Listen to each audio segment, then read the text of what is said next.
ምንድነው ይሄ ነው? እንኳን ለአንደኛ ዓመት የፍቅር ጊዜያችሁ በሰላም አደረሳችሁ። እንዴ ስለምን የፍቅር ጊዜ ስለምን አንደኛ ዓመት ነው የምታወሪ? ይኸውልህ የኔን ዕውቀት ትናንትና ነግሬህ ነበር። ከተዋወቅን 1 ዓመት ሞላን አለች። ስለዚህ ደግሞ አንተ እንደረሳኸው ስላወቅኩኝ እናስደንግጥህ ብለን ይሄን የመሰለ ነገር አስተካክለን ጠበቅን። ደስ አይልም? ምን አንደኛ ዓመት ብቻ ሰራተኛ ናት እንዳትለኝ። በጣም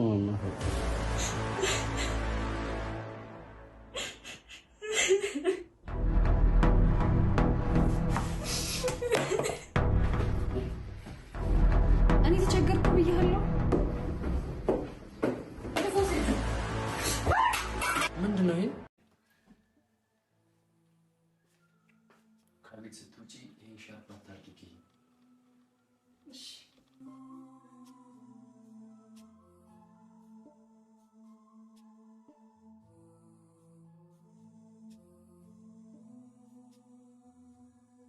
የኔ ልጅ መቼ ተዋወቃችሁ? 1 ዓመት ሊሞላ ነው። ለቀን የቀረ ታዲያ እንደ ዘመኑ ልጆች በ1 ዓመታችሁ ኬክ ለመቁረስ አላሰባችሁም? አይ ማሚዬ አላሰብንበት። ለምን? እንደውም አሁን ነው መጥቻለሁ። በደንብ አስቡበት። እሺ እሺ በቃ አቤልን አወራለሁ። እሺ የኔ ልጅ ይምጣና በቃ እኔም አስታውሰዋለሁ። እሺ ማሚ ልጅሽን ታዲያ እሺ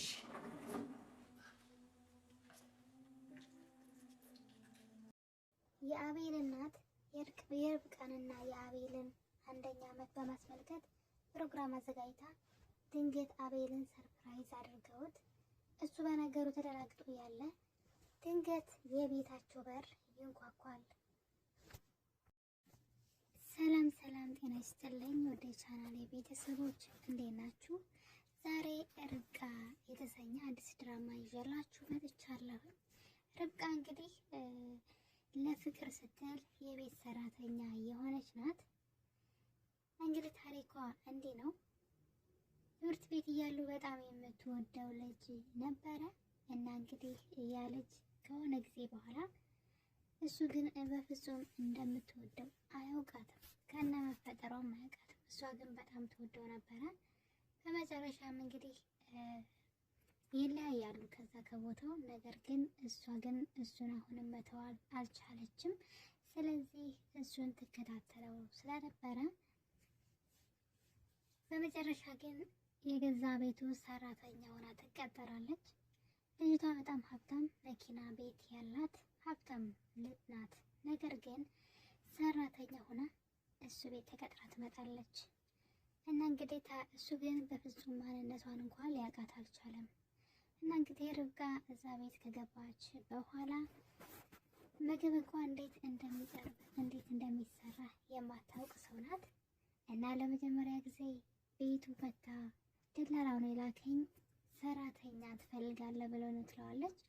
እሱም ግራ በመጋባት እንዳንቺ አይነት ሰራተኛ አለ እንዴ? እንዴት ነው ሲላት ሰራተኛ ምንድን ነው የሚመስለው በማለት እንግዲህ ወደ ቤት እንድትገባ ይፈቅድላታል። ልጁ የሚኖረው ብቻውን ነው። በእርግጥ እናቱ አለች አብራት ኖርም እንጂ እሱ ነበር የተቀበላት። ከዛ በኋላ ምግብ ትሰራለች ማለት ነው ለልጁ። እንግዲህ ማንም ሊቀምሰው የማይችል ምግብ ነው የሰራችው። እንኳን አይደለም ምግብ መስራት ኪችኑን እንኳን ማታውቀው ሴት ናት። ነገር ግን በድፍረት እሱን ለማየትና እሱን ለማግኘት ስትል እሱ ቤት ተቀጠረች ማለት ነው። እሱ ግን አንዳች ነገር የሚያውቀው ነገር የለም።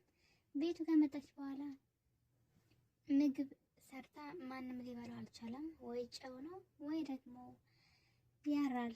ከዛ ውጭ ምግቧ ማንም ሰው ሊበላው አልቻለም። በመጨረሻ ግን ምግብ እያዘዘች ልጁን ታበለው ጀመረ እና ደግሞ እሱ አንዲት ፍቅረኛ የምትባል ሴት አለች ማለት ፍቅረኛ የሆነች ሴት ነገር ግን የውሸት የምር ያልሆነ ለገንዘብ ላይ ቀረበችው። ሌላ ፍቅረኛ በጎን እያላት እሱን ፍቅረኛ ማለት ከሱ ጋር ፍቅረኛ ሆና ሌላ ሰው ፍቅረኛ አላት፣ ትክክለኛ ፍቅረኛ። እሱን ግን ከሱ የምትፈልገው ገንዘብ አለ ወይም ደግሞ የሆነ ከሱ ሀብት ትፈልጋለች። በጣም ያታም ልጅ ስለሆነ ማለት ነው። እና እንደ ፍቅረኛ ቀርባ በጎን ደግሞ ከዛኛው ጋር ሆናለች። ይሄ ነገር ለርብቃ ጥሩ አጋጣሚ ይመስለኛል። ምክንያቱም ስትመጣ ያችኛዋ በጣም መጥፎና ለርብቃ ጥሩ አመለካከት የላትም። ርብቃ በጣም ቆንጆና ራሷን የጠበቀች ልጅ ስለሆነች በጣም ስለምትቀናባት ትናደድባታለች። እቤት በመጣች ቁጥር በጣም ታሰቃያታለች። ነገር ግን ያቺ ልጅ ቲና ሌላ ፍቅረኛ አላት። ልጁን ለፍቅረኝነት አይደለም የምትፈልገው። ያልሰራችበትን የሷ ያልሆነ ገንዘብን ለራሷ ለማድረግ ስለፈለገች ለዛ ብላ በፍቅር ምክንያት ቀርበዋለች። እንግዲህ የእሷ ብቻ ሀሳብ ሳይሆን የዛኛው የፍቅረኛዋም ሀሳብ ነው። ያኛው ፍቅረኛዋ እንግዲህ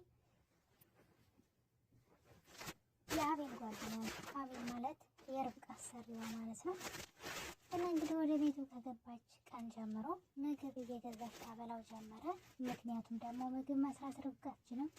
ነገር ግን እያዋለ እያደረ ልጅቷን እየወደዳት እንዲሁ ለእሱ የተለየ ክብር እየኖረው መጥቷል። በግልጽ ባይናገርም ማለት ነው። ርብቃ ግን በጣም ትወደዋለች እና የሆነ ጊዜ ሰክሮ ይመጣና ቲናን በጣም እንደሚወዳት እጇን ይዞ እወድሻለሁ ሲላት ርብቃ በደስታ ሞተች። እንዴት ተረዳኝ፣ እንዴት ሳልነግረው ሰው አወቀ ብላ ደስ ብሏት እያለ ግን ነገር ግን ቲና ስሟን በመጥራት እሷን እንደሚወዳት ሲናገር ርብቃ እንግዲህ ስቅስቅ ብላ ታለቅሳለች። ልፋቴ መቼም አይቀርም፣ አንድ ቀን እንደምወድ ያልቅልኛል በማለት አሁንም ተስፋ ሳትቆርጥ እዛ ቤት የማትፈልገውን ስራ መጥፎ ስራ ሆኖ ሳይሆን እሷ ያለችበት ሁኔታ የቤት ሰራተኛ እንድትሆን ምንም የሚያስገድዳት ጉዳይ የለም። ማንም ሰው የሰውን ቤት ገብቶ የሚፈጋው ሰው ቤት ውስጥ ትንሽ ትልቁ እየገለመጠን ሰው ቤት ውስጥ የምንሰራው ስለቸገረን ነው እንጂ ያለው ሰው ሌላ አማራጭ ስላለ ማንም ሰው ቤት ገብቶ ሰው ቤት ተቀጥሮ አይሰራም።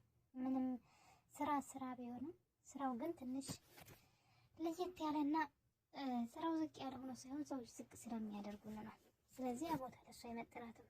ሀብታም ናት፣ ሁሉ ነገር ያላት ናት። ነገር ግን ለሱ ፍቅር ስትል ሰራተኛ ሆና ተቀጥራለች። እና እንግዲህ በዚህ እንዳሉ ድንገት አንድ ቀን ጓደኛው ይመጣል። አንቺ ስካይላት ሆቴል አይቼሻለሁ ብለው እንግዲህ በአቤል እና በፍቅረኛው ፊት ይናገራታል። እሷ ግን አይ ተመሳስዬበት ይሆናል እንጂ እኔንም እዛ ሆቴል ልታይኝ አትችልም። ያ የሀብታም ትልቅ የሀብታም ሆቴል ውስጥ እኔ ምን ላደርግ እገባለሁ? እኔ እንደምታይኝ አንዲት ፍሬ ሰራተኛ ነኝ ብላ ተሳስታ ይሆናል ትለዋለች። ልጁ ግን ሊተዋት አልቻለም። በተደጋጋሚ አይቼሻለሁ ሲላት ማለት ነው። እንግዲህ ነገሩን ብታስተባብልም አቤል ግን ምንም ልብ ሊላት አልቻለም። አሁን ላይ ግን ሁለቱ ትንሽ የተገባቡ ይመስለኛል። ያችኛዋ ፍቅረኛው የተባለችው አጭበርባሪዋ ወይም ደግሞ ከሱ የሆነ ነገር ፈልጋ ገንዘብ ሀብቱን ሰርቃ ለመሄድ ወይም ደግሞ ዘርፋ ለመሄድ ከስር ከስሩ የምትል ሴት አለች የተላከች። ርብቃን ስታያት የምታንገበግባት ማለት ነው። እና ድንገት አንድ ቀን ሌሊት ርብቃ ወደ መታጠቢያ ቤት ስትሄድ ቲና ከአቤል መኝታ ቤት ወጥታ ስልክ ታወራለች። ፍቅረኛዋ ነበረ። ያን ጉዳይ ጨረሹ ወይ አይበቃሽም ወይ በቃ ነይ ሲላት የኔ ፍቅር ለአንተ ስል ምንም እሆናለሁ የሚል ወሬ ስታወራ ድንገት ርብቃ በሩ ላይ ደርሳ ታዳምጣታለች። እና እንግዲህ ልጅቷም ይሄን ነገር ለማንም እንዳታወሪ ብላ ታስፈራራታለች። ርብቃ ግን አሁን ላይ አቤል የእሷ ብቻ እንደሆነ እርግጠኛ ሆናለች። ምክንያቱም ያችኛዋ አስመሳይና ውሸታም፣ እሱ ግን ይወዳታል በእርግጥ ስለማንነቷ ስለማያውቅ። ነገር ግን እሷ ግን አስመሳይና ውሸታም ሴት ናት። ስለዚህ ርብቃ ትልቅ እድል አላት ማለት ነው። እና እንግዲህ በዚህ መሀል እየኖሩ እያለ ድንገት የአቤል እናት ትመጣለች። የአቤል እናት ከሌላ ከአሜሪካ ሀገር ትመጣና አቤልን ሰላም ካለች በኋላ ድንገት ርብቃን ታያታለች። ይቺ ማናት ትለዋለች። እሱ ደግሞ እየተቀለሰለሰ መልስ አልሰጣትም። ኦኬ ሚስት ናት እንዴ? ፍቅረኛ ናት? እንዴት ነው የምታምረው? በማለት የአቤል እናት ርብቃን ሙጭጭ አድርጋ በመሳብ ማለት ነው የኔ ውድ ልጅ እያለች መንከባከብ ትጀምራለች። ልጁም ደግሞ ፍቅረኛው እንደሆነች አድርጎ ለእናቱ አክት ማድረግ ወይም ደግሞ ልክ ፍቅረኛ ስትል ነው አይደለችም ከማለት ይልቅ ዝምታን ከመረጥ የሆነ ሰው በቃ እንደዚህ ሆነ እንደማለት ነውና በነገሩ ዝም ይልና እናትየዋም የምር ፍቅረኛው ስለመሰለችው ሁለቱም ተስማምተው አሁን ላይ እሷ የእሱ ሚስት እንደሆነች ያስመስለው ከእናትየዋ ጋር መኖር ይጀምራሉ ማለት ነው። እናትየዋ በጣም ርብቃን ወደደቻት በጣም። በመጨረሻም እንግዲህ እናትየዋ አቤልና ርብቃ አብረው እንዲወጡ ልብስ እንዲገዛላትና አብረው ብቻ ህይወታቸውን አብረው እንዲኖሩ በግድ እያደረገች ትገኛለች። በዚህ መሀል ነበረ ከአቤል ጋር ከተዋወቃችሁ ስንት ዓመት ሆናችሁ ስትላት እሷ ደግሞ 1 ዓመት ሆኖናል አለቻት። ከዛ እንግዲህ አቤል እናት ትነሳና ቤቱን በማሳመር የፍቅረኛሞች የ1ኛ ዓመት ሰለብሬት ለማድረግ ማለት ነው ታዘጋጅና ድንገት ከእንቅልፉ ሲነሳ ልጁን እንግዲህ ሰርፕራይዝ ያደርጉታል ማለት ነው። በድንጋጤ ምንድን ነው ሲላቸው 1ኛ ዓመታችሁ ነው እኮ ልጄ ነገረችኝ አንተ ባትነግረኝ ብላ በነገሩ እንደተደናገጠ ድንገት በሩ ይንኳኳል። በሩ የተንኳኳበት ምክንያት ደግሞ ማን ሊሆን ይችላል?